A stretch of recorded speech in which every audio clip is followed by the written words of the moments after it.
చిన్నకోడూరు మండలం అల్లీపూర్ గ్రామం అక్కడ ఉన్నటువంటి రిజర్వాయర్ అన్నపూర్ణ రిజర్వాయర్ నుండి ఆషాఢ మాసం సందర్భంగా మన కాసం ఫ్యాషన్స్ కిలో చీరలు కొనండి, అరకిలో చీరలు ఉచితంగా పొందండి. రంగనాయక సాగర్ రిజర్వాయర్ వరకు ఏదైతే పాదయాత్ర జరిగిందో, రైతులు చేసిన పాదయాత్రకు నేను పాల్గొన్నానని చెప్పినటువంటి సిద్దిపేట ఎమ్మెల్యే మాజీ మంత్రి హరీష్ రావు గారు చెప్పిన మాటలు 100% బూటకం. మరి నిన్న వీడియోలు చూసినా, అక్కడ ఉన్నటువంటి జనాన్ని చూసినా మనకు క్లియర్గా అర్థమవుతుంది. నిన్న జరిగినటువంటి పాదయాత్ర ఏదైతే ఉన్నదో అది రైతులు నిర్వహించింది కాదు, హరీష్ రావు కోసం, హరీష్ రావు ఉనికి కోసం చేసుకున్నటువంటి పాదయాత్ర అనేది స్పష్టంగా కనబడతా ఉంది. అది రైతు యాత్ర కాదు, హరీష్ రావు గారి మనుగడ కోసం చేస్తున్నటువంటి యాత్ర అనేది స్పష్టంగా అక్కడ కనబడతా ఉంది. మరి ఆయన ప్రతిరోజు ముఖ్యమంత్రి రేవంత్ రెడ్డి గారిని, ప్రభుత్వాన్ని అనవసరపుగా సందర్భం లేకుండా అబద్ధాల ప్రచారాలతోని ఆయన విమర్శలు చేస్తూ ఉన్నాడు. మరి ఏదైతే నిన్న చేసినటువంటి పాదయాత్రలో పూర్తి స్థాయిలో డబ్బులు వెదజల్లి కొంతమందిని ఒక 4-5 రోజుల ముందు సిద్దిపేటకు సంబంధించిన లీడర్లను అక్కడ ఇన్ఛార్జులుగా నియమించి ఒక వ్యక్తికి 500 నుండి 1500 రూపాయలు ఇచ్చి సొంత కార్యకర్తలకు డబ్బులు ఇచ్చి మరి నిన్న ఒక రైతు పాదయాత్ర ముసుగులో కార్యకర్తలతోని చేసినటువంటి పాదయాత్ర అది హరీష్ రావు జీవన్ మరణ సమయంలో ఆయన ఉనికి కోసం చేసిన యాత్రనే అని స్పష్టంగా అర్థమవుతుంది. అది ప్రతి ఒక్కరికి తెలుసు. మరి అంతగిరిన పోషమ్మ దేవుని మీద, రంగనాయకుల స్వామి పేరు మీద మరి ఒట్టేసి ఆయన ముఖ్యమంత్రి గారు ఒట్టేసి తప్పించుకున్నాడనే ఒక తప్పుడు ప్రచారాలు చేస్తూ ఉన్నాడు. ముఖ్యమంత్రి గారు ఇచ్చిన మాట ప్రకారం రైతు రుణమాఫీ కానీ, రైతు భరోసా కానీ పూర్తి స్థాయిలో మాఫీ చేసినప్పటికీ, రైతు భరోసా ఇచ్చినప్పటికీ ఇప్పటికి కూడా ఇవ్వలేదని ఒక తప్పుడు ప్రచారాలు చేస్తూ ఇంకా కూడా హరీష్ రావు గారు తప్పుడు ఆరోపణలు చేసుకుంటూ మరి ఇప్పటికీ ప్రతిరోజు ముఖ్యమంత్రి రేవంత్ రెడ్డి గారి మీద విమర్శలు గుప్పిస్తూ ఉన్నాడు. నిన్న జరిగిన ఏదైతే పాదయాత్రలో ఉన్నదో మరి డప్పు కళాకారులు, మంగళ హారతులు తీసుకొచ్చినటువంటి మహిళలకు, మరి మీ కార్యకర్తలకు బీరు బిర్యానీ డబ్బులు ఇచ్చిన మాట వాస్తవమా కాదా?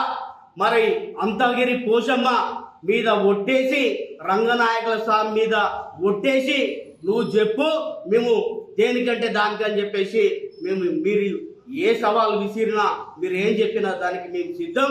మరి మీరు డబ్బులు ఇచ్చి నిర్వహించిన, మీరు సొంతంగా నిర్వహించిన పాదయాత్ర కాదా? ఒక్కసారి చెప్పాలని చెప్పేసి మేము కాంగ్రెస్ పార్టీ పక్షాన డిమాండ్ చేస్తున్నాం. ఎల్నినో అనేది ప్రకృతి వైపరీత్యాన్ని మరి కాంగ్రెస్ పార్టీ పైన, ముఖ్యమంత్రి రేవంత్ రెడ్డి గారి పైన రుద్దడం ఎంతవరకు సమంజసం? హరీష్ రావు గారి సందర్భంగా మిమ్మల్ని ప్రశ్నిస్తున్నాం. ప్రపంచవ్యాప్తంగా ఉన్నటువంటి ఎల్నిలోను నువ్వు ఒక తెలంగాణ ప్రాంతం వరకే నువ్వు మాట్లాడుతున్నవే. మరి ఈ సభ్య సమాజం ఈనాటి టెక్నికల్ ఉన్నతమైనటువంటి మనం అన్ని రంగాల్లో మరి భారతదేశం ముందున్నది. మరి తెలంగాణ ప్రజలు సిద్దిపేట నియోజక ప్రజలు అన్ని విధాలుగా అన్ని రకాలుగా మరి విద్యాపరంగానైతేనేమి సామాజిక పరంగానైతేనేమి చైతన్యులై ఉన్నారు. ఇంకా కూడా చెవులో పూలు పెట్టాలని ఎందుకు చేస్తున్నావో మరి సిద్దిపేట నియోజకవర్గ ప్రజలతో పాటు మరి తెలంగాణ రాష్ట్ర ప్రజలకు కూడా సమాధానం చెప్పాల్సిన అవసరం నీపైన ఉన్నదని చెప్పేసి ఈ సందర్భంగా నిన్ను నిలదీస్తున్నాం. మరి ఈనాటి కరువు బీఆర్ఎస్ పార్టీలో ఉన్నటువంటి అప్పటి ప్రభుత్వం కేసీఆర్ హరీష్ రావు గారు చేసింది కాదా? ఈరోజు ఈ పరిస్థితి దాపురించడానికి నువ్వు నీ మామ కారణం కాదా అని చెప్పేసి నిన్ను నిలదీస్తున్నాం. అంటే రేవంత్ రెడ్డి గారి పైన తప్పుడు ఆరోపణలు అబద్ధం ప్రచారాలు ఇకనన్నా బంద్ చేయకపోవడం మరి బంద్ చేయకపోతే రానున్న రోజుల్లో నీకు తగిన గుణపాఠం చెప్పాల్సిన అవసరం ఉందని చెప్పేసి మేము ఈ సందర్భంగా హెచ్చరిస్తున్నాం. మరి లక్షల కోట్ల రూపాయలు వెచ్చించి తెలంగాణ ప్రజాధనాన్ని కూలిపోయే కాళేశ్వరం కట్టింది నువ్వు నీ మామ కేసీఆర్ కాదా? అప్పుడున్నటువంటి నిపుణులు శాస్త్రవేత్తలు ఇరిగేషన్ సంబంధించినటువంటి టెక్నికల్ సంబంధించిన నిపుణులందరూ అక్కడ కడితే కూలిపోతుందని చెప్పినప్పటికీ పెడచెవిన పెట్టి తెలంగాణ ప్రజాధనాన్ని దుర్వినియోగం చేసి ఇప్పుడున్నటువంటి కరువు పరిస్థితులలో తెలంగాణలోని రైతులకు ద్రోహం చేసిన రైతు ద్రోహులు నువ్వు నీ మామ కాదా? మరి హరీష్ రావు మరి సమాధానం చెప్పాలని సందర్భంగా నిన్ను నిలదీస్తున్నాం.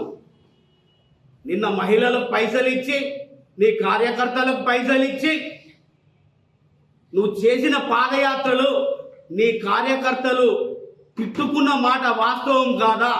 డబ్బులందరికీ రాలేదని చెప్పేసి మీ కార్యకర్తలు గొడవ పెట్టుకున్నది నిజం కాదా? సిద్దిపేట నాయకులను చిన్న కోడూరు మండలంలో మాకు సంబంధం లేని వ్యక్తులను మా పైన రుద్దడం ఏందని చెప్పేసి నిన్ను మీ సెకండ్ క్యాడర్ నాయకులను నిలదీసిన మాట వాస్తవం కాదా? ఇప్పటికి కూడా ప్రతి కార్యక్రమానికి డబ్బులు ఇస్తూ మరి రాజకీయాన్ని ఒక వ్యాపార రంగంగా మార్చింది నువ్వు నీ మామ కాదా? సిద్దిపేట నియోజకవర్గంలో రాజకీయం అంటే మరి భ్రష్టు పట్టించిన దుర్మార్గులు మూర్ఖులు మీరు కాదా అని చెప్పేసి హరీష్ రావుని సందర్భంగా నిలదీస్తున్నాం. హరీష్ రావు ఖబర్దార్, ముఖ్యమంత్రి రేవంత్ రెడ్డి గారిని అనవసరంగా అబద్ధపు ప్రచారాలతోని విమర్శిస్తే చూస్తూ ఊరుకోము. మరి ఏదైతే రంగనాయక్ సాగర్ అన్నపూర్ణ సాగర్ కింద రైతులకు ఎంతమందికి సాగునీరు అందించినవో ముందు అది చెప్పు. సిద్దిపేట నియోజకవర్గంలో ఎన్ని ఎకరాలకు సాగునీరు అందించినవో అది ముందు చెప్పు. ఎక్కడ కూడా కాల్వరు పూర్తి స్థాయిలో నిర్మాణం కాలేదు. మరి అడ్డగోలుగా వాటర్ ఇప్పగానే ఎక్కడ కూడా సరైన దిశలో వెళ్తున్నాయా? ఎక్కడ పొలాలలోకి వెళ్తున్నాయి? ఏ పొలాలకు నువ్వు సాగునీరు ఇచ్చినవో సక్రమంగా పోయే కాల్వర్ నిర్మించినవో ఒక్కసారి చెప్పాలని చెప్పేసి నేను నిలదీస్తున్నాం. రానున్న రోజుల్లో నీకు నీ మామకు నీ పార్టీకి చరమగీతం పాడతారు. అది సిద్దిపేట నుండే మొదలైతుంది. నువ్వు ఎన్ని అబద్ధపు ప్రచారాలు చేసినా, నువ్వు ఎన్ని జిమ్మికులు చేసినా, ఎన్ని పైసలు ఖర్చు పెట్టినా సిద్దిపేటలో గెలిచేది కాంగ్రెస్ పార్టీ. జెండా ఎగరడం ఖాయం. కాంగ్రెస్ పార్టీ ఎమ్మెల్యే గెలవడం ఖాయం. అదేవిధంగా సిద్దిపేట పట్టణంలో మున్సిపల్లో కూడా కాంగ్రెస్ పార్టీకి సంబంధించిన మున్సిపల్ కౌన్సిలర్లు భారీ స్థాయిలో గెలిచి మున్సిపల్ ఆఫీస్ మీద మరి మున్సిపల్ కార్యాలయం మీద కాంగ్రెస్ పార్టీ జెండా ఎగరడం ఖాయం.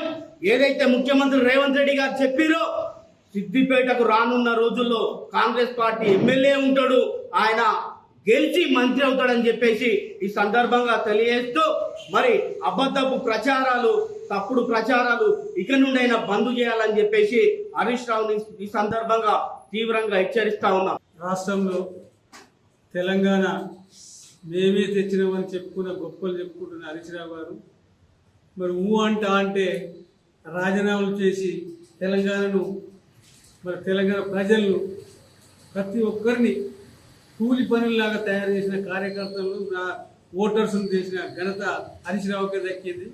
మరి హరీష్ రావు గారు ఇప్పుడు కూడా ఇంకా ఓటర్లను మామూలు కార్యకర్తలను డబ్బులతోనే జీవితాంతం వాళ్ళకు బానిసలుగా వాళ్ళకు వాడుకుంటున్నాం అనేది నీ ఇంట్లోకే తెలియాలి. ఎప్పుడైతే ఇది నేను దొరనా అని మాట్లాడుతున్నావు, నిజంగా దొరతనమే చూపిస్తున్నావు కాబట్టి ఈ దొరతనాన్ని దించిర్రు. ఇంకా కూడా మారకపోతే ఇంకా రానున్న కాలంలో మరి మన ఊరు ఏ ఊరు తోటపల్లికి మళ్ళా మీరు పోవడం ఖాయం. దాని ఇలా సిద్దిపేట జిల్లాలో, సిద్దిపేట టౌన్లో, సిద్దిపేట మున్సిపాలిటీ మీద ఖచ్చితంగా కాంగ్రెస్ పార్టీ జెండా ఎగరేస్తుంది.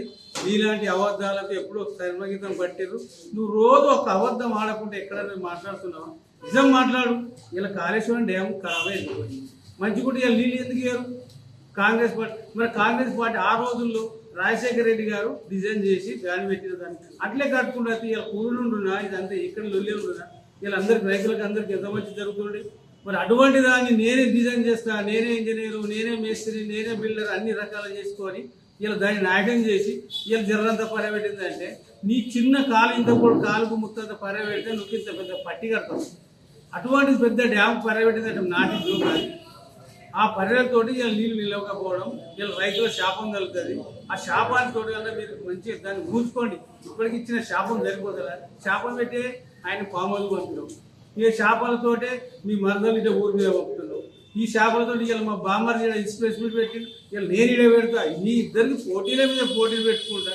తెలంగాణ ప్రజలు నిజంగా ఇంతో కార్యకర్తలు, ఉత్సాహం ఉన్న కార్యకర్తలు కూడా నారాజు అవుతారు. ఎందు గురించి మీ ఇద్దరు బామ్మర్లు రోజు ఏం పని ఏం లేదు కదా, 4 బిస్కెట్లు తినాలి, పొద్దుగా లేచి పేపర్లు ఇలా వీడియోలు వీడియో మిత్రులకు చాలా ఇబ్బంది పెడుతున్నా టీఆర్ఎస్ పార్టీ. నిజంగా చెప్పాలంటే ఎక్కడ పోనీ రాకపోతే ఏమన్నా మా మీద కోపం అయ్యాలి వాళ్ళని అడుగుతావు. అన్నం ఇలా మా పేపర్లు రాయలేదేమని వీళ్ళని అడుగుతావు. ఇవన్నీ రాదు. నువ్వు నిజమైన మాట మాట్లాడు. ఇలా రేవంత్ రెడ్డి నిజానికి మీరు రంగనాయక సార్లు కట్టేటప్పుడు వాళ్ళ భూములు ఇచ్చిన వాళ్ళు గోసనికి తెలియదా కలిగింది కాబట్టి నీకు ఇలా మీ పార్టీ ఓడిపోయింది. 6 లక్షలు ఇచ్చినావు. ఆనాడు రేవంత్ రెడ్డి వచ్చిన ధర్నా చేస్తే 14 లక్షలకు వచ్చింది. ఇలా ప్రతిదానికి రైతుకు అల్లాడు చెట్టుకు బుట్టకు అన్నిటికీ పైసలు కట్టించినావు. ఏది నీ ఇంట్లోకి ఇచ్చినావు డబ్బులు? ఎవరే ఈ అప్పులో ఇంకో అప్పు చేయనట్టువి.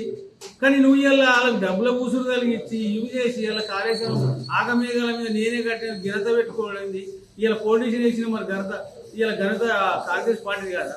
దానికి పునాది చేసి నక్షలు తీసి పేసిన ఘనత కాంగ్రెస్ పార్టీ కాదా? ఇలా తెలంగాణ ఇచ్చింది కాంగ్రెస్ పార్టీ కాదా? మేము తెచ్చినప్పుడు 7 తెచ్చిన మీరు ఎక్కడ పోరాడు? మీ ఎల్మోలు ఎంతమంది చచ్చిపోయారు? ఇలా మా బీసీ బిడ్డలు 12,000 మంది చచ్చిపోయారు. ఎస్సీ ఎస్టీ మైనార్టీలు మీరేమైనా ఒక్క ఎల్మోలైనా చచ్చిపోయింది? ఏ ఎల్మోలో కనీసం కేసులు ఏం చూపించు? ఎవరి మీద లేవు కేసులు. ఇలా మీరు అన్ని తెలంగాణ మాటికి జై తెలంగాణ, జై తెలంగాణ మీ తెలంగాణ కాదా? నువ్వు ఒక్కనే నీ జై తెలంగాణ, నువ్వు జై కర్మారాను, మేము జై సిద్దిపేట అంటాం. అది ఒక న్యాయం. నువ్వు ఆడబుట్టినా నేను ఈడబుట్టినా పొలిటీషియన్ మీద మాట్లాడు. లేకపోతే లేదు ఇలా నువ్వు ఆడికలు బతుకొచ్చి మా సిద్దిపేట డామినేషన్ ఏందా? ఇక బంద్ చేయి. డామినేషన్ చేసిన కాడ చేసినావు. తెలంగాణ పేరుతో చేసి మా సిద్దిపేటలో ఎంతవరకు ముంచాలో అంతవరకు ముంచినావు. చాలా సంతోషమైన విషయం. ఆ ఘనత నీకే దక్కింది. ఎందుకంటే ఇంత మంచి ముంచిన ఎవరు అంటే ఘనత మంచి హరీష్ రావుకే. మరి గతంలో మీ మామ 20 ఏళ్ళు చేసినా ఇంతగానో ముంచలే. కానీ అంతకంటే ఎక్కువ ముంచింది నువ్వు ఎవరు అంటే గయ్యాల హరీష్ రావు అనేది నిజం ఏర్పడి ప్రజల్లో తెలుపుతుంది. దీనికి ఈగనన్నా చర్మగీతం పాడుతున్నాం. మీకు కొంచెం ముగించుకుంటే మీకు ఒక మిగిలిత కనీసం ఏమైనా కష్టపడి వాడుకో 2 వాళ్ళకు గెలిచే కౌన్సిలర్ల కన్నా వాళ్ళకి కనీసం ఓట్లు వేసేదానికన్నా నువ్వు సహకరించు. అది లేకపోతే నువ్వు ఇదే ఉత్సవం అయితే ఆయన క్లోజ్ అవుతుంది. టీఆర్ఎస్ పార్టీకి మూస్తాపం అవుతుంది. ఇది రాసి పెట్టుకొని దయచేసి ఇక ముగించుకోరని చెప్పి కాంగ్రెస్ పార్టీని మేము హెచ్చరిస్తున్నాం. ఇక అడుగున అడ్డుకుంటాను అన్నట్టు అడగానే సిద్దిపేటనే ఇక మొదలు ఎట్లా నువ్వు ఏదైతే ఆనాడు తరిమి కొట్టినావు అన్నప్పుడు ఆ బుద్ధి నీకే వస్తుంది. నువ్వు ఏ రకంగా చేసినావు అవి నీకే తగ్గుతాయి. కాబట్టి దీన్ని నన్ను ముగించుకుంటే నీకు ఆ మర్యాద ఇస్తారు. లేకపోతే ఇంత మర్యాద లేకుండా పోతుంది.